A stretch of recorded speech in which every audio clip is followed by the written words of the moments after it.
La historia se ha convertido en parte de nuestras vidas, por eso buscamos los mejores documentales y te lo presentamos acá, con Pedro Lares. Saludos Barinas, Venezuela y el resto del mundo. Hoy hablaremos de la comunicación, de la historia de la comunicación del Estado Barinas, y lo podemos hacer viendo la historia real, la historia moderna, como estos periódicos en su momento, como fue el Diario de los Llanos, como fue la Prensa de Barinas, como lo fue el de Frente, cada uno tuvo su historia y hoy te la vamos a contar. Estaremos hablando con algunas personalidades, como el colonista de la ciudad, algunos periodistas que llegaron a esta ciudad a fortalecer la historia de la comunicación, otros periodistas locales y también con algunos políticos venezolanos que nos van a hablar realmente de la historia de la comunicación en el estado Barinas. Acompáñanos. Mira, el periodismo en Barinas tiene su génesis desde el momento de la independencia, como lo decía Bolívar, que era la artillería del pensamiento. Barinas fue una de las ciudades más importantes en ese proceso independentista. Además, esa empresa de la guerra se gestó prácticamente en Barinas, con hombres y mujeres y toda la logística. Y una de las logísticas y los elementos importantes fue el periodismo. Tan importante que Bolívar lo catalogó de esa manera. Bueno, fueron muchos los periódicos que uno conoce a través de la historia. Tanto así que el obispo llegó a tener 9 periódicos a la vez. Te puedes imaginar lo importante del periodismo en Barinas. Así, bueno, fue transcurriendo, salían periódicos como Ecos de Roja, que fue un periódico muy importante en Libertad de Barinas, que llamaban la Atenas de Barinas, por su movimiento cultural y educativo. Barinitas, también el Edén de Barinas. Barinitas fue una de las zonas también importantes del pensamiento y de la cultura, que competía con Libertad, no quedándose atrás este obispo que fue un... Y Barinas, sobre todo, bueno, nosotros tenemos que recordar el barinés, La Chispa,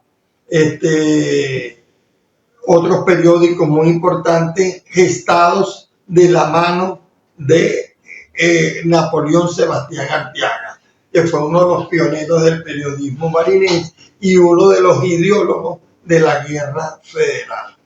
Así que Barinas ha tenido mucha importancia. Viniéndonos más acá, a la parte más cercana, a la parte contemporánea, vamos a hablar de los diarios barineses. El primer diario que tuvo Barinas fue a partir de 1964, cuando nace el semanario Avance. Este semanario Avance fue fundado por varios periodistas llamados de la vieja guardia, entre ellos el Rafael Guate Guedes Acevedo, Manuel Darío Robert, José Esteban Ruiz Guevara, Ramón Niño Arena,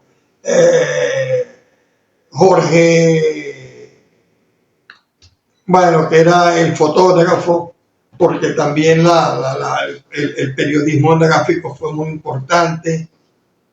En fin, varios periodistas de la vieja guardia participaron y llevaron ese semanario Avance a diario. Fue el primer diario de Barinas. Aparte, estoy diciendo, en los años 60, a mediados de los años 60, Barinas cuenta con el primer diario barinés. Así vienen los otros periódicos, como El Espacio, el diario de Barinas fue mucho después, el Barinés, el Pronto, muchos periódicos que pronto que a través del tiempo muy corto murieron. Luego viene una empresa muy importante que nace en Portuguesa en la última hora, que es La Prensa de Barinas. El diario La Prensa se gesta a partir de 1985, saliendo su primer periódico el 16 de marzo de ese año, hasta que es cerrado por, bueno, amonestaciones del gobierno actual, y lo cierran en el año 2016. Hasta allí vamos a decir que la historia de este importante diario barinés, que dio muchas luces al pensamiento, a la crítica, a la disertación de los barineses y de los venezolanos. Rafael Simón Jiménez. En realidad el primer periodismo en Barinas fue el periodismo radial. Antes que aparecieran los periódicos, digo yo, después del 1958, después de la caída de la dictadura, hubo algunos periodistas, uno que recuerdo yo muy famoso, que fue César Álvarez, que todavía sus hijos andan por allí también, que dirigió un periódico que se transmitía al mediodía de las tardes en Radio Barinas, llamado Radio Periódico Momento. Yo recuerdo haberlo oído, bueno, por supuesto recogía las noticias fundamentalmente de la ciudad. Yo recuerdo que en ese tiempo Barinas es una ciudad pasible, ¿no? La gente decía que las únicas noticias en Barinas era cuando había un picado de culebra, pues porque no había delincuencia, no había ninguna de esas cosas. Del periodismo impreso, sí, de los periódicos, como se dice comúnmente, recuerdo particularmente a uno de los fundadores del periodismo moderno en Barinas, que fue el llamado Rafael Guate Guedes, que fundó un semanario que a veces, en algunas épocas, llegó a ser diario, que era el semanario Avance. Ese fue quizás el primer, en esta era, vamos a llamarla de la democracia, después del 58, el primer periódico que funcionó regularmente en Barinas, porque luego vinieron, digamos, los periódicos modernos, dos especialmente, que por cierto eran propiedad de dos senadores, el senador Gómez Tamayo, que era senador por Copey, por el estado de Barinas, que compró el diario Espacio, que lo había mantenido antes Hernando Sierra, que fue muy amigo mío, con mucha dificultad. Sierra creó el diario El diario El Espacio salía, te repito, con muchas, sobre todo por el problema de la impresión. En Barinas no habían rotativas que pudieran imprimir un periódico de esas dimensiones, entonces los imprimía en una prensa plana, no siempre la impresión era de calidad. Y luego, que yo creo que vino a revolucionar de verdad la prensa o el periodismo en Barinas, el diario La Prensa, que se funda en los años 80 y que ya trae pues una rotativa, trae el periodismo moderno a Barinas, y que circuló durante larguísimos años dirigido por mi directo y recordado amigo Alberto Santelí. Yo creo que La Prensa es algo así como el periódico más importante que ha tenido Barinas en los últimos 30 años, porque luego vino durante este gobierno el tema de la crisis del papel, pues, y además la crisis también de todas las regulaciones, de todas las limitaciones de la libertad de expresión, y el periodismo se convirtió, vamos a decirlo así, en una profesión peligrosa, donde se arriesga, donde no se sabe, porque muchas veces el periodista lo que hace es traducir la noticia, lo que hace es traducir la opinión, pero muchas veces quienes se molestan o quienes no les gusta, quienes son demasiado sensibles a la opinión y a la opinión pública, entonces buscan pagar con el periodista las culpas que pudo haber tenido o las acusaciones o los señalamientos que pudo haberle hecho un particular, que en todo caso tiene la responsabilidad, según la Constitución, de responder por lo que afirme, porque la Constitución venezolana, que por esto da una amplísima libertad de opinión, de información, también trae un capítulo donde dice que cada persona tiene que ser responsable por lo que dice. Pero esa es la historia que yo conozco del periodismo en Barinas contemporáneamente. Te repito, primero comenzó con mucho énfasis en el periodismo radial, algunas revistas que salieron, pero que eran revistas de 1 o 2 números. Puedes mantener un periódico, los periódicos luego se convirtieron en empresas. Y un hecho muy particular, Pedro, que es que las grandes cadenas de periódicos se convirtieron en trampolines políticos. Es decir, por eso te digo, por lo menos en Barinas, el Espacio era del senador Gómez Tamayo, él era senador en las planchas de Copey. La Prensa era del senador Rubico Ramírez, era senador en las planchas de AD. Y eso se implantó, por cierto, desde 1968, cuando Caldera ganó las elecciones, luego de los gobiernos de Betancur y Leoni, cuando Caldera hizo un pacto con el dueño de la cadena Capriles, con Miguel Ángel Capriles, y eso le permitió a Miguel Ángel Capriles ser senador, por cierto, por el estado de Barinas, al que ni siquiera conocía, y tener una representación en el Congreso. A partir de allí, todos los grandes conglomerados de opinión tuvieron representantes en el Congreso o en la Asamblea Legislativa. Era como un mecanismo también de acceder o de tener incluso más control sobre el poder político, lo que desnaturalizaba la esencia del periodismo, sobre todo como transmisor de la verdad, vamos a decir, de la verdad verdadera, es decir, no de la verdad terciada por intereses ni de una verdad que esté condicionada entonces por los intereses del dueño o por los intereses de un determinado sector económico, político o social. La historia del periodismo en la Gran Villa de Obispo se puede abordar a partir del 15 de noviembre de 1851, donde al frente de esta gran gesta estuvo don Pedro Torrealba.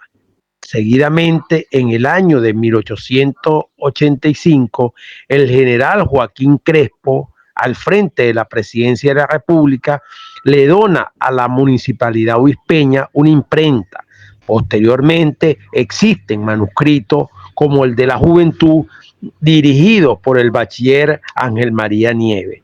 En este orden de ideas, en el año 1888 aparece en escenas periodísticas reconocidos en el ámbito regional periódicos como El Chinche, El Eco de las Pampas, Brisas del Llano, El Tábano, La Voz del Pueblo, El Heraldo, entre otros. Todo esto es la gran riqueza periodística que le brinda la Gran Villa de Obispo a la historia del periodismo barinés. Buenos días, Pedro. Buenos días a las personas que nos puedan estar viendo por esta vía. Sí, yo diría que por dos razones fundamentales desaparecieron los medios impresos, no solo en Barinas, sino en Venezuela, han venido desapareciendo y en el mundo también. Uno, definitivamente, es el hecho tecnológico. El alto costo de los medios, mantener medios de comunicación impresos, los altos costos de impresión, de insumos, etcétera, etcétera, pues llevaron un momento en que ya no era viable ese negocio y cerraron. De hecho, los 4 medios de comunicación impresos en Barinas cerraron todos. Hoy, 2 de ellos son digitales, pero ya lo impreso. Y eso sucedió a nivel nacional también. Las televisoras, por razones, yo diría que también de costos, porque es muy costoso mantener una televisora. Y la radio ha crecido, pero ha crecido en número, pero yo diría que en calidad informativa, en calidad de opinión. Hay más emisoras hoy que antes, sí es cierto, pero la capacidad o la posibilidad de información que tiene la población definitivamente no es la misma que tenía antes. Eso ha disminuido. Entonces, es una situación que es digna de analizar, buena de analizar, porque hemos entrado en una nueva etapa del periodismo y de la comunicación en Barinas, Venezuela y el mundo, donde ya no es yo diría que no es una comunicación meramente vertical, sino que es una cuestión horizontal. Antes había un editor y había un receptor abajo que era el que recibía la información. Hoy es una cuestión horizontal, donde todos informan, donde todos reciben. Entonces, eso de alguna manera requiere, a mi juicio, cierta regulación para que podamos de alguna manera convivir y de que tanta información, la abundancia de información, no sea un elemento perjudicial para la colectividad. A Rafael Alfonso Álvarez Mendoza, hijo del periodista César Augusto Álvarez, primer corresponsal de Nacional en el estado de Barinas, fundador de varios noticieros radiales y jefe de redacción de casi la mayoría de los diarios impresos que existieron en el estado de Barinas. En el momento que tu papá empezó con la carrera de periodismo acá en el estado de Barinas, ¿cuántos periódicos había? Yo recuerdo habían 2, el diario El Espacio y el diario De Frente. Ese era hasta el momento. Luego, con el tiempo, surgió el diario La Prensa, vino el diario El Barinés, vino el diario Los Llanos y por último el diario La Noticia. Esos fueron los periódicos impresos de esa época. ¿Cuántos periódicos en su momento pudieron salir simultáneamente? No, la mayoría. Hubo un tiempo que estaba el diario El Espacio, el diario La Prensa, el De Frente y estaba el diario Los Llanos. Cuando tu papá estaba, también había radio popular en su momento. En un tiempo las AM, que era Radio Barinas, Radio Continental, Radio 1400. Después, con el tiempo, los años 92, empezaron a surgir las FM, Estéreo Rey, que fue la primera FM que hay en Barinas, que todavía existe. Luego surgió Radio Sensacional, Radio Infinita y se fueron creando las FM. Aproximadamente cuántos años tu papá estuvo en el medio de comunicación? Mi papá tuvo en el Puro Nacional 30 años como corresponsal. Pero antes de eso, ya él hacía periodismo aquí en el estado Barinas. Él tenía una revista un periódico que se llama El Pronto, una revista llamada Noble Tierra, escribió para el diario El Espacio, diario de Frente, y por último para el diario La Prensa. Fue el primer jefe de prensa del diario La Prensa. Hoy también tuvimos una periodista en la alcaldía del municipio de Barinas y vimos que casi todo la noticia del espacio la hacía tu padre. Casi todas las noticias eran de él y de María Eva. María Eva Fermín, exactamente. Aparte de tu papá y María Eva, ¿qué otro periodista conoces de la época que estaban con tu padre? Estuvo Díaz Medina, estuvo Eva Nambocán, estuvo Tarquino, estuvo Tomás Carpio, que existe por ahí. Así, bueno, habían reporteros que iban y venían. Víctor Fanete, que fue director del diario El Espacio, que todavía está vivo. Y muchos que todavía... ¿Reportero gráfico que conozcas, que esté todavía? Mi hermano César Álvarez, a Ultrasolini, que estuvo en la prensa. Así que han fallecido los Delgado, Manuel Delgado padre e hijo. El periodismo siempre ha sido como de familia. Es una familia, el periodismo es una familia. Okay. En el momento que tú ingresas a un medio de comunicación, tú entablas una amistad, una hermandad con tu compañera de trabajo. Puede ser el fotógrafo, camarógrafo y periodista. Okay. ¿Las redes sociales han venido a apoyar, ayudar o a destruir la comunicación? Yo digo que a ayudar porque nunca se ha dejado de informar, de buscarle la noticia, de buscar algo para mostrarle al público. Lo único que decir, bueno, se acaba un poco la lectura, porque ahora todo es digitalizado, ahora todo es video, más que todo es video, fotografía, más que todo es gráfico. Esto fue un poco de historia de la parte de comunicación del estado de Barinas, y ya saben, a todos los nuevos comunicadores, lo mejor es buscar la realidad, como el periódico de Frente. Esta fue la publicación de Barinas el 13 de mayo del 2014. Hola, el diario Los Llanos. Esto fue el martes 31 de enero del 2012. Hola, Prensa de Barinas. Esto fue el jueves 19 de abril del 2018. Señoras y señores, esto es parte nuestra, esto es parte de la historia. Por eso seguiremos aquí en Barinas buscando la verdad. La historia se ha convertido en parte de nuestras vidas. Por eso buscamos los mejores documentales y te lo presentamos acá con Pedro Lares.